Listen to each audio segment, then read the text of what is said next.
Como que um romance totalmente caótico, escrito às pressas, por um cara atormentado, doente, afundado em dívidas de jogo. E que dívidas, né? Exato, dívidas pesadas. Como que esse livro acabou se tornando basicamente o código-fonte da psicanálise e do existencialismo moderno? É uma premissa que soa quase absurda. Quase uma piada, se a gente pensar bem. Pois é, mas é exatamente isso que a gente tem em mãos no nosso mergulho de hoje. A nossa missão aqui é fazer uma verdadeira autópsia na mente do Fyodor Dostoiévski e na obra máxima dele, Os Irmãos Karamazovs. Uhum. E para guiar essa nossa exploração, a gente está usando um trabalho crítico bem denso do Anton Khabarovsky. E o legal é que ele disseca o romance não como um fã cego, sabe? Mas com a precisão fria de um cirurgião mesmo. O que é fascinante aqui é que a imortalidade dessa obra não vem de uma perfeição arquitetônica. Muito pelo contrário. Tem muitos defeitos, né? Muitos. O livro transborda problemas de ritmo, tem excessos para todo lado. Mas o triunfo dele, o que faz ele ser genial, é essa capacidade espantosa de espelhar as contradições brutais da nossa própria consciência. Sim, ele falha como arquiteto, mas... Exato, ele falha muitas vezes como um construtor de uma narrativa polida, mas ele alcança um êxito absoluto como um profeta da mente moderna. Então, para quem está buscando decifrar a natureza humana sem precisar ler 1000 páginas de digressões do século XIX, focar nessa tensão entre a genialidade e a imperfeição é o melhor atalho. Certo, então vamos desempacotar isso. Acho que a gente tem que olhar primeiro para o reator nuclear, de onde sai toda essa complexidade, que é a própria família, né? A famosa Karamazovstina. Isso, o espírito Karamazov. E tudo começa com o patriarca, o Fyodor Pavlovich. A leitura crítica que a gente está usando afasta muito aquela visão simplista de que ele é só um vilão asqueroso de novela. Ele não é um vilão de papelão. Não mesmo. Ele é classificado ali como um bufão trágico. Essa bufonaria dele, essa necessidade bizarra de se humilhar em público e causar escândalo, na verdade funciona como um mecanismo de defesa passivo ou agressivo. É tipo o id em estado puro, sabe? Uhum. Operando só no desejo e na luxúria. E o autor acerta muito ao mostrar que essa baixeza não é só um desvio moral, é algo visceral. Instintivo, quase. Ele usa o ridículo como escudo, né? Exatamente. Ele usa o ridículo para desarmar qualquer expectativa de dignidade que os outros possam cobrar dele. Se ele age como um palhaço repulsivo o tempo todo, ele se blinda contra o julgamento sério. Ele ataca a si mesmo antes de ser atacado.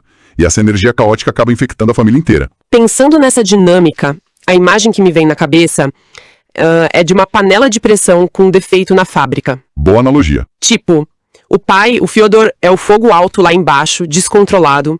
Os filhos são a água fervendo lá dentro, cada um reagindo àquele calor insuportável de um jeito. O filho mais velho, o Dmitri, é pura musculatura, pura emoção. Ele não pensa, ele só explode. Exato. E no meio dessa panela toda, a gente tem a válvula que acaba estourando e causando a tragédia, que são os famosos 3.000 rublos.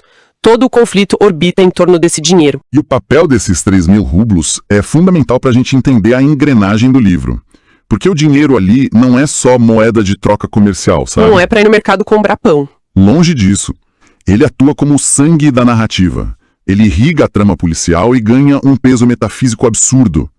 Pro Dmitri, ter ou não aqueles 3.000 rublos determina a percepção da própria honra dele. O dinheiro vira a medida da dignidade humana ali. Totalmente.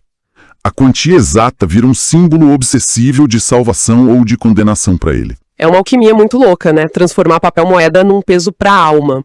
Mas a análise do Khabarovsky também joga real sobre as consequências narrativas disso. Porque nem tudo flui tão bem nessa construção. Tem um custo alto.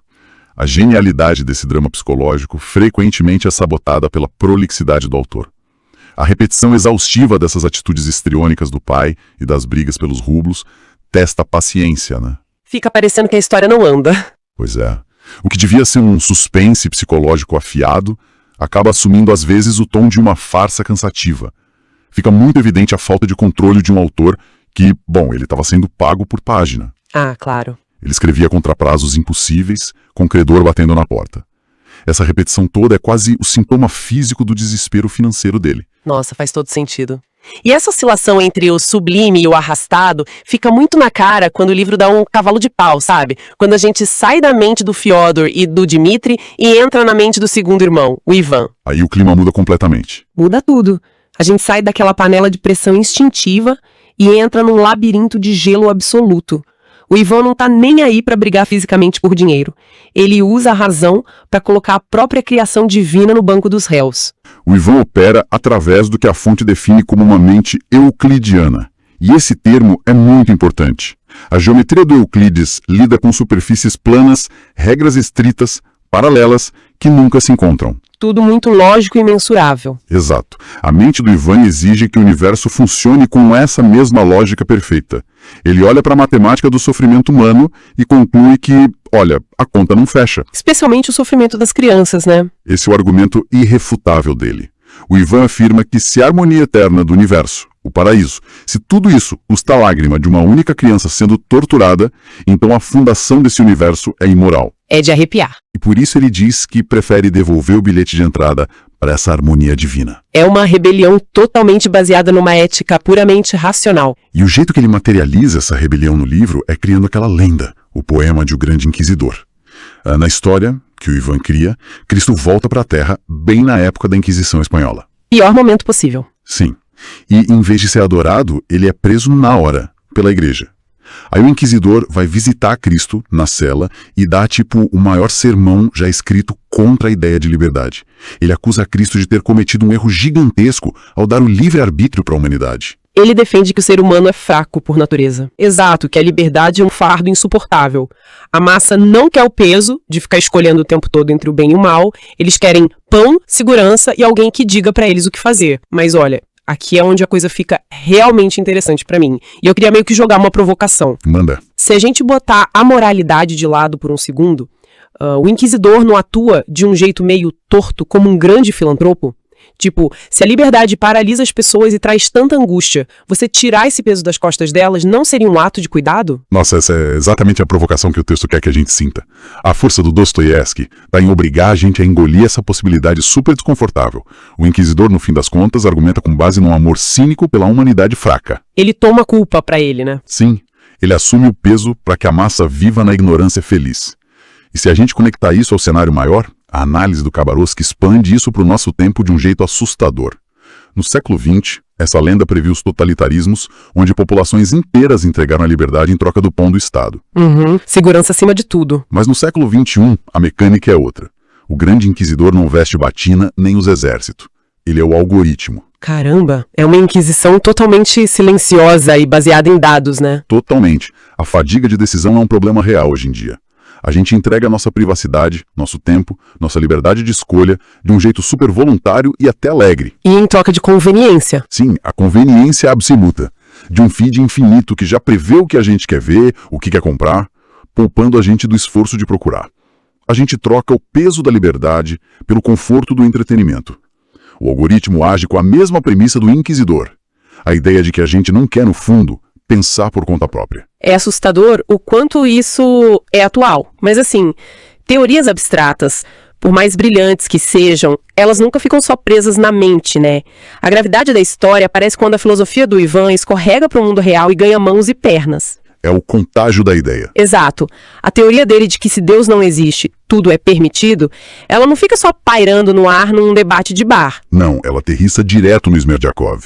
Ele é o filho ilegítimo, trabalha como lacaio na casa. E a fonte analisa ele como o duplo oculto do Ivan. O braço executor. Exatamente. Enquanto o Ivan fica lá construindo os castelos do niilismo no conforto do mundo das ideias, o Smerdyakov absorve isso ao pé da letra. Faltam para ele a erudição e os freios do irmão rico. Ele escuta tudo é permitido e entende isso como uma permissão burocrática para agir. E aí ele vai lá e comete o parricídio. Pois é, a ideia vira violência brutal. Mas é importante a gente relatar aqui com base na fonte, o Khabarovski aponta uma ressalva crítica muito forte sobre o viés do próprio autor nessa parte. Sobre como ele trata o Smerdyakov. Isso. O tratamento que o autor dá para o Smerdyakov é visto como cruel e bastante determinista. Ele é punido basicamente pela biologia dele e pela classe social, o que escancara os preconceitos aristocráticos e até xenofóbicos do próprio Dostoiévski. Ele atribui a corrupção do Smerdyakov a influências estrangeiras e a sua origem ilegítima. Entendi. É importante a gente colocar isso na mesa para ver o quadro completo, sem tomar partido, mas mostrando a visão da crítica. Exatamente. E falando sobre como o mal se manifesta na prática, tem uma imagem pensada na análise que me deixou muito mexida. É da personagem Lizzie Koklakova. A da compota de abacaxi. Essa mesma. Ela é uma adolescente que confessa ao desejo de ver uma criança sendo torturada, mas o bizarro é que ela imagina assistir a isso enquanto come compota de abacaxi. É o mal puro, nascendo do tédio, né? Sim, não tem um plano de vingança, não tem um grande projeto maligno. É a desconexão empática total, sabe? A vontade de sentir qualquer coisa, mesmo através de um horror extremo, só porque ela tá entediada comendo um doce. Essa imagem é central para a anatomia do mal na visão do autor. E isso culmina no jeito que o diabo aparece na história. Ah, eu adoro essa parte. Quando o diabo visita o Ivan naquele delírio, não tem nada daquela figura majestosa, romântica. Não é um Lúcifer poético de asas negras. Não é um cara reclamando de reumatismo. Um cavalheiro de meia idade, com roupa fora de moda, um cara medíocre e falante, reclamando que tá com dor nas juntas. Reumatismo, cara, é muito absurdo. Isso destrói totalmente aquela ideia que a gente tem do vilão épico, né? Transforma a maldade numa coisa patética. Sim, o mal verdadeiro é enfadonho. Ele é operado por, sei lá, burocratas ressentidos, jovens entediadas ou um cara reclamando do clima. A banalidade do mal descrita décadas antes do conceito existir. A figura patética do diabo tira todo o glamour filosófico que o Ivan tentava dar pro niilismo. O mal é só a ausência grotesca de significado. Bom, tendo mapeado essa doença toda, a gente espera que o livro dê algum antídoto, certo? Alguma cura para esse caos. E a fonte mostra que é exatamente na hora de aplicar essa cura que o livro quase desmorona. A tentativa de cura vem com o padre Zosima e o irmão caçula, o Alyosha. A filosofia do Zosima é o que ele chama de amor ativo. Em oposição ao amor sonhador, né? Exato. O amor sonhador quer fazer um ato heróico rápido e ser aplaudido.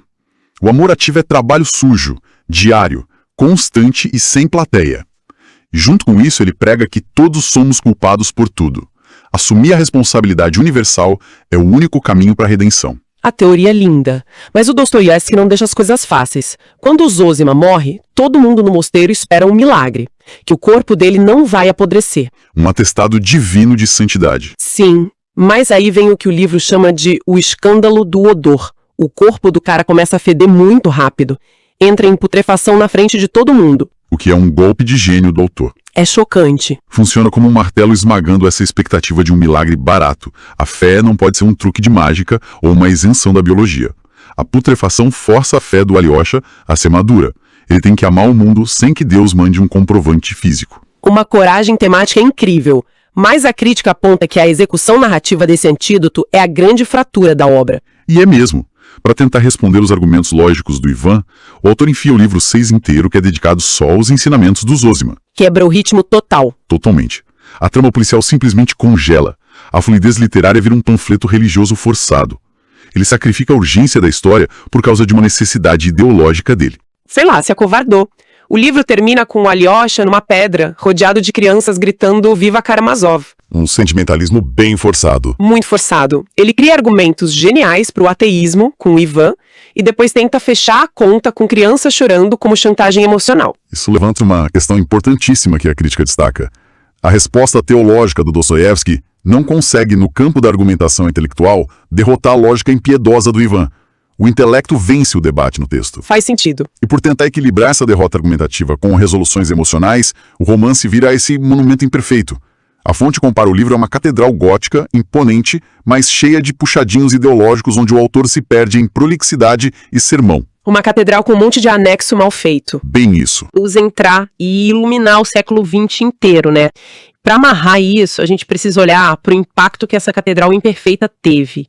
Tem aquela metáfora do promotor no julgamento. A da Troika? Isso. Ele compara a Rússia a uma troika, que é aquela carruagem puxada por 3 cavalos loucos disparados para o desconhecido. Essa imagem é a essência dos 3 irmãos e da própria mente humana.